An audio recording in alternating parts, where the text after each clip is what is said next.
Olá, meus caros. Forte abraço em todos. Espero que todos estejam bem. Dando sequência às nossas videoaulas, vamos hoje falar sobre o romantismo. Vamos falar especificamente sobre as origens do período romântico e suas ideologias. E para entendermos o que foi o romantismo, vamos dar um salto ao final do século XVIII. Como nós vimos na aula sobre arcadismo, o século XVIII é marcado pela difusão dos ideais do iluminismo, ou seja, intelectuais da época como Voltaire, Rousseau, Diderot, Montesquieu desenvolvem ideias racionais na tentativa de explicar a conduta do homem e explicar a sociedade daquela época. Na França, berço do sistema iluminista, há um descontentamento muito grande com o regime monárquico.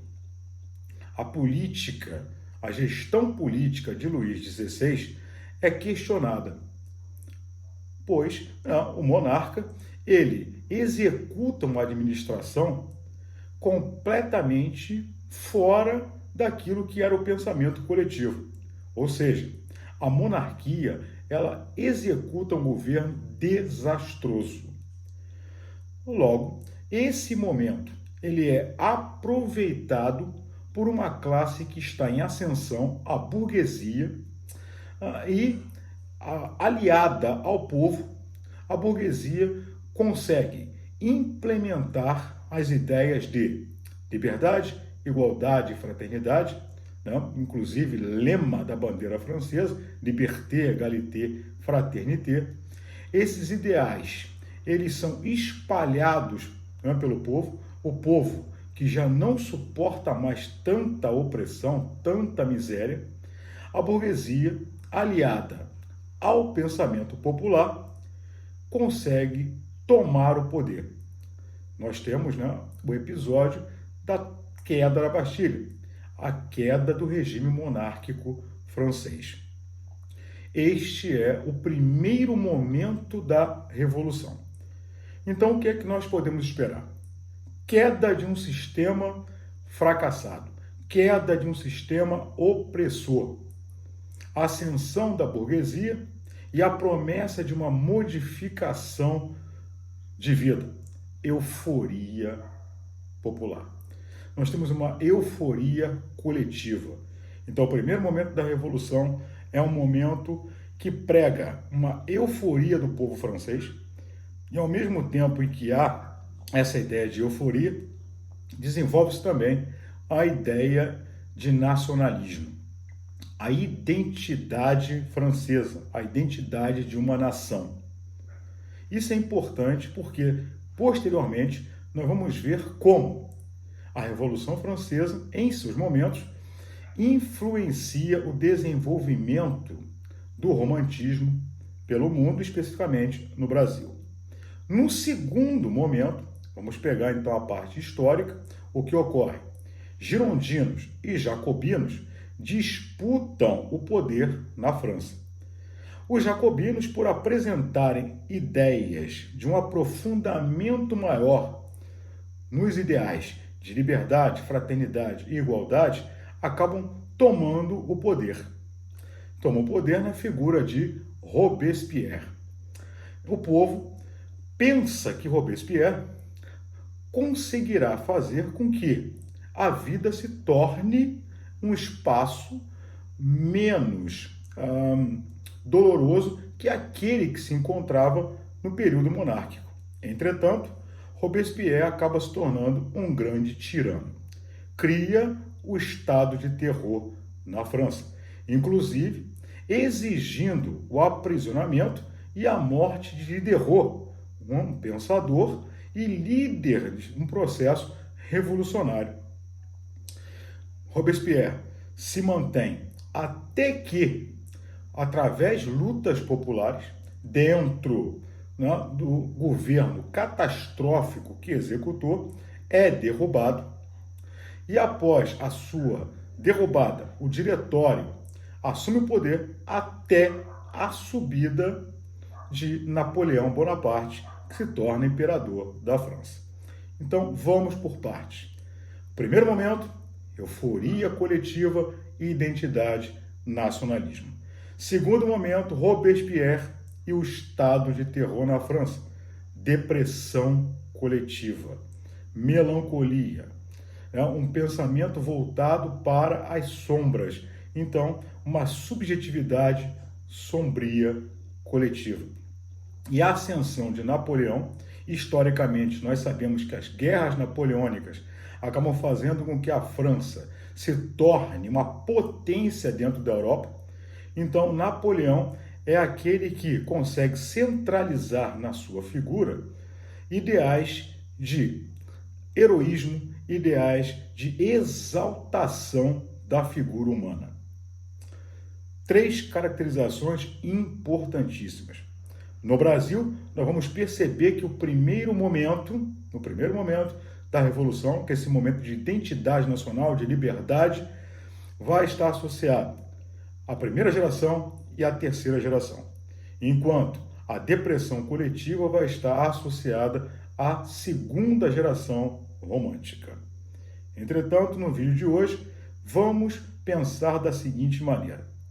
O romantismo, ele surge com o viés da identidade nacional, surge com o viés da euforia, mas apresenta também o lado sombrio, o lado melancólico. As primeiras obras românticas, óbvio, estão ligadas ao desenvolvimento literário europeu. Nós podemos observar isso na Alemanha, com Goethe, que escreve Os Sofrimentos do Jovem Werther. Podemos observar isso na poesia, principalmente na Inglaterra, com Lord Byron. Podemos observar também na Inglaterra Walter Scott com Ivanhoe. Quais são os principais ideais do romantismo? Vamos, então, comentar alguns deles.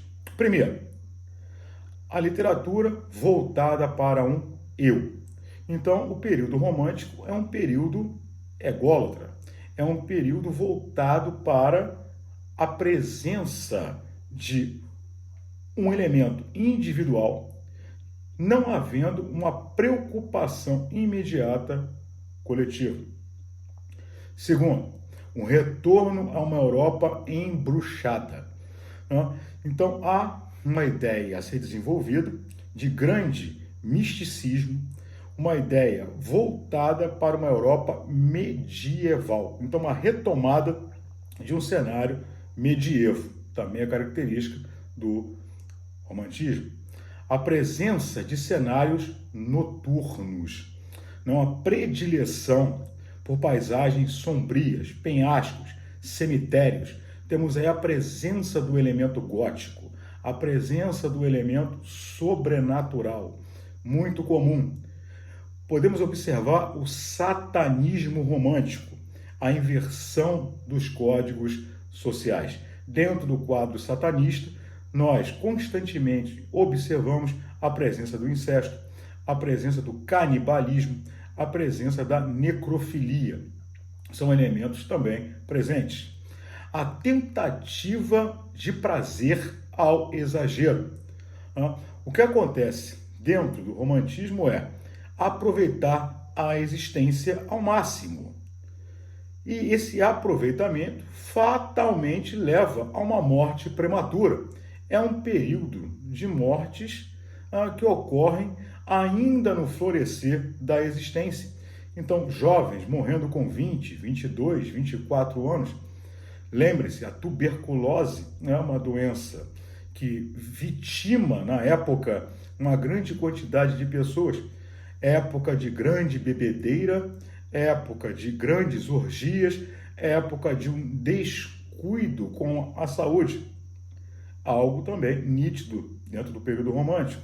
A presença do spleen. Spleen, em tradução, significa baço. Entretanto, para o período romântico, o spleen vai ser a ideia da melancolia, algo presente.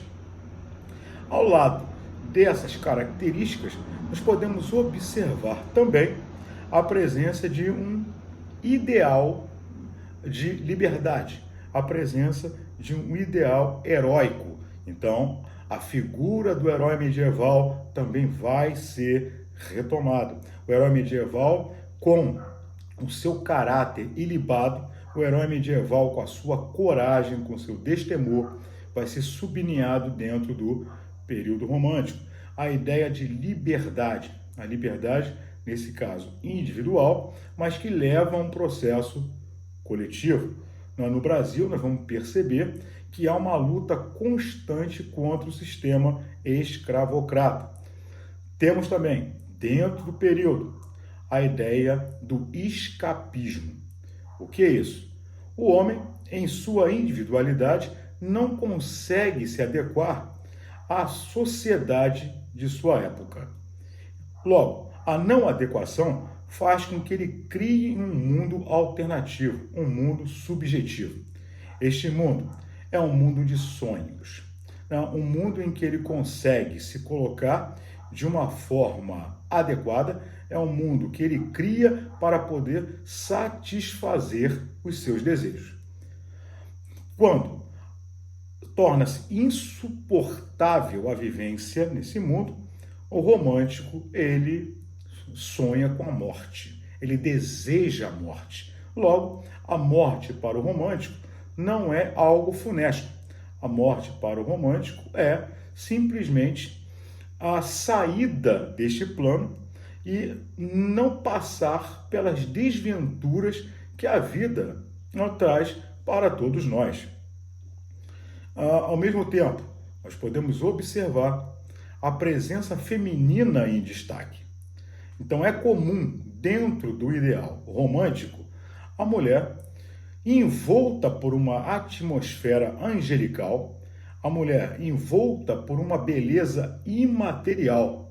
Disse que o amor dentro do romantismo, ele é platônico, ou seja, não chega à concretização.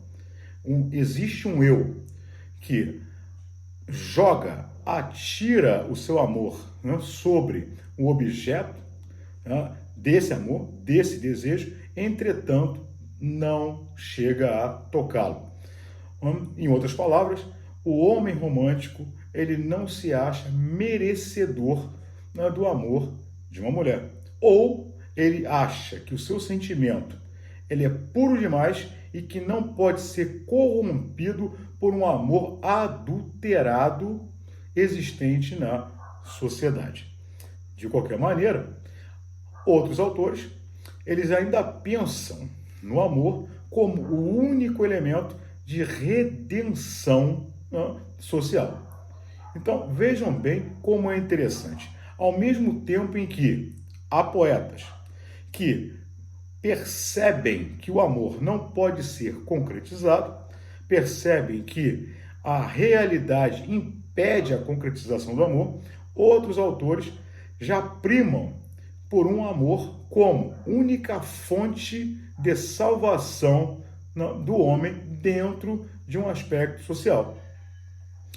Mas o romantismo é aquele período em que é importante o conteúdo. A forma, ela não é o elemento em destaque na execução da obra.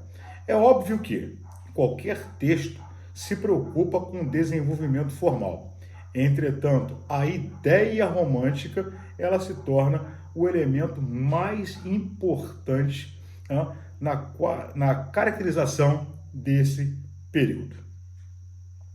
Bem, meus caros, este é um vídeo de introdução, é um vídeo em que nós falamos das origens do movimento e em que nós falamos sobre o sistema ideológico. Agora, por favor, confiram o assunto na apostila, façam os exercícios. No próximo vídeo, nós vamos chegar ao movimento romântico no Brasil e vamos falar sobre o indianismo, que é a primeira geração romântica. O que ocorre é que o romantismo, óbvio, atravessa o oceano e chega ao Brasil. e se torna a primeira escola literária neste país de caráter nacional. Lembremos, até o arcadismo, a literatura é colonial. O romantismo se faz em terras brasileiras como a primeira escola a romper com uma tradição portuguesa, a trabalhar temáticas da terra, a trabalhar a língua portuguesa desenvolvida em terras brasileiras. E o primeiro momento é um movimento de valorização da figura do índio. Um momento em que o índio ele vai sintetizar a grandeza da terra nacional. Figura essa inspirada nas palavras de Rousseau, inspiradas no mito do bom selvagem. Mas isso fica então para o próximo vídeo. Forte abraço em todos, cuidem-se. Tchau, tchau.